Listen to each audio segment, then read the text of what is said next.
Merhaba arkadaşlar, kanalıma hoş geldiniz.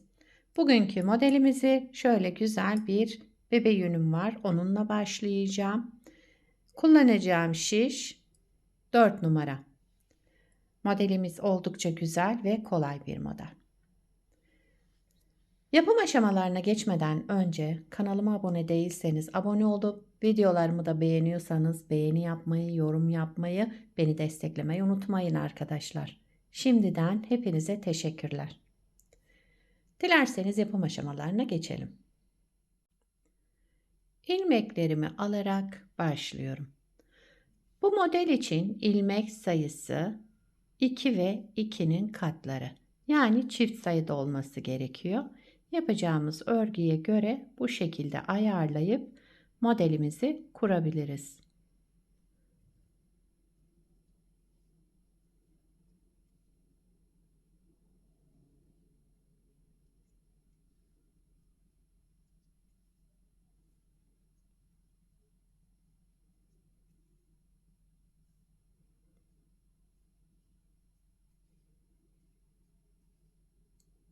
Evet, şöyle 2, 4, 6, 8, 10, 12, 14, 16, 18 ve 20 ilmeğim var şu anda şişimde. 20 ilmekle modelimi anlatmaya başlayacağım.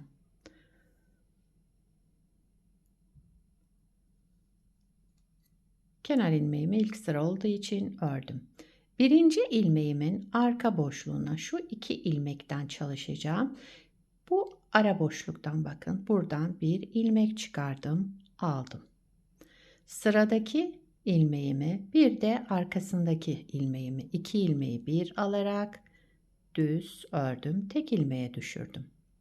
Modelimiz tek sıradan oluşmakta.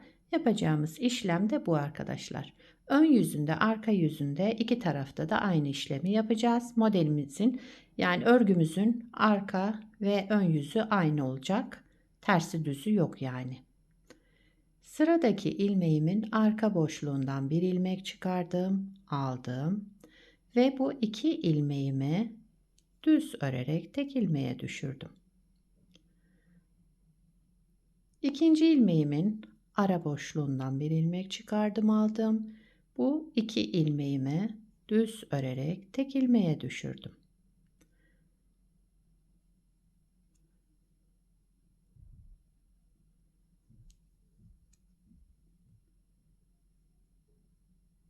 Arka boşluğundan bir ilmek çıkardım, aldım ve bu öndeki ilmeğin bir de diğer ilmeğimi alarak düz ördüm ve şişimden çıkardım. Gördüğünüz gibi gayet kolay ve güzel bir model.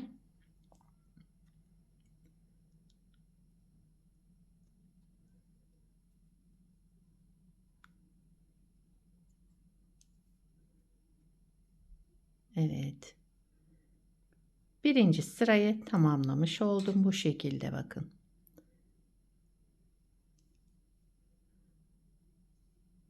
Kenar ilmeğimi de ördüm. Bir sırayı tamamladım. Şimdi ikinci sıra yani yine aynı şekilde yapacağız. Örgümün diğer tarafına geçtim. Kenar ilmeğimi örmeden aldım. İlmeklerim şöyle ikili ikili zaten belli. Bu iki ilmeğin orta ara boşluğundan bir ilmek aldım. Örmeden sağ şişime aldım bunu. Daha sonra sol şişimdeki öndeki ilmek bir tane de arkadaki ilmekten aldım. İkisini bir düz ördüm. Tek ilmeğe düşürdüm burada. Ara boşluktan bir ilmek çıkardım, aldım. Daha sonra sıradaki iki ilmeğimi de düz örerek kestim. Ara boşluktan bir ilmek çıkardım, aldım. Bu iki ilmeğimi de düz örerek tek ilmeğe düşürdüm. Ara boşluktan bir ilmek çıkardım, aldım. Bunu örmeden sağ şişimi alıyorum. Sol şişimdeki iki ilmeğimi de ikisini bir düz örerek tek ilmeğe düşürdüm.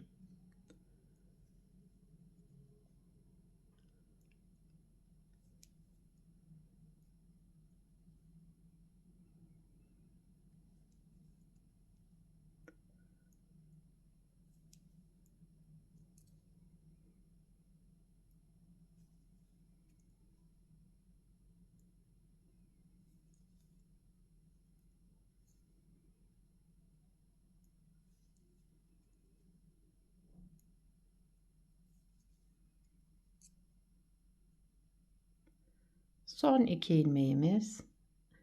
Birinci ilmeğin arka boşluğundan bir ilmek çıkardım aldım ve sıradaki 2 ilmeğimi düz örerek tek ilmeğe düşürdüm. Bir de kenar ilmeğimi ördüm. 2 sırayı tamamlamış oldum bu şekilde. Bir sıra daha yapalım. Model ilerledikçe kendini gösterecek. Bakın hafif model kendini gösterdi, yani tam değil ama ilerledikçe tam gösterecek. Bir sıra daha yapalım burada.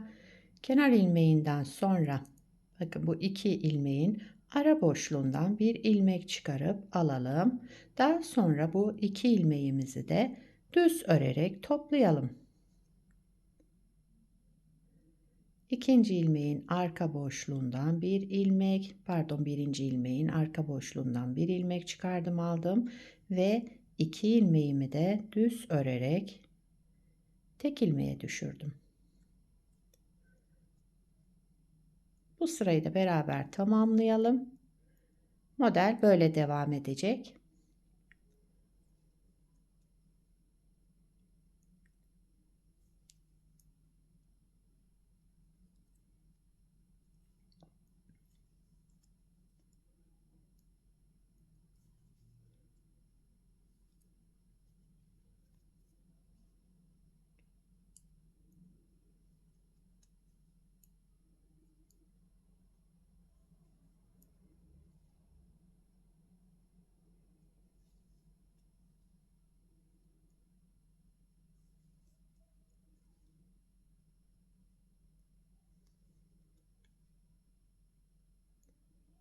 Sıra sonuna geldim. Son 2 ilmeğimiz kaldı. Bunun da ara boşluğundan bir ilmek çıkardım aldım. Şu şekilde devamındaki 2 ilmeğimi de düz örerek tek ilmeğe düşürdüm. Kenar ilmeğimi de ördüm. 3 sırayı tamamladık. Bakın şöyle yavaş yavaş kendini göstermeye başladı. Model böyle devam ediyor arkadaşlar. Her yönünde de aynı şekilde yaparak devam edelim. Şöyle güzel, kabarık, pıtır pıtır görünen bir model. Bir de daha önce yapmış olduğum bir parçam var. Onu göstereyim hemen. Bunu da daha önce yaptım. Bakın. Bu da daha kalın bir ip kullandım. 5 numarada şiş kullandım. Bunda normal bebe yünümüz. Evet, modelin ilerlemiş hali bu şekilde. Bakın gayet güzel, şöyle gösterişli. Kalın iplerle kullanırsanız kışlık örgülerinizde şöyle kalın tok bir örgü elde edersiniz. Daha yazlık, daha mevsimliklerde de ona göre ip tercih edersiniz. Evet, model böyle devam edecek arkadaşlar. Her iki yüzü de aynı. Bakın, tersi düzü yok modelimizin. Her iki tarafta aynı görüntüsü olan güzel modellerden.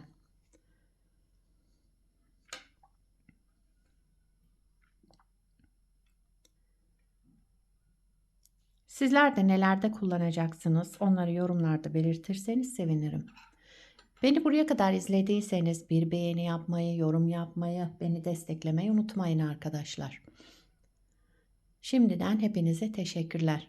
Yapacak olanlara kolay gelsin. Bir sonraki videoda görüşmek üzere. Hoşça kalın.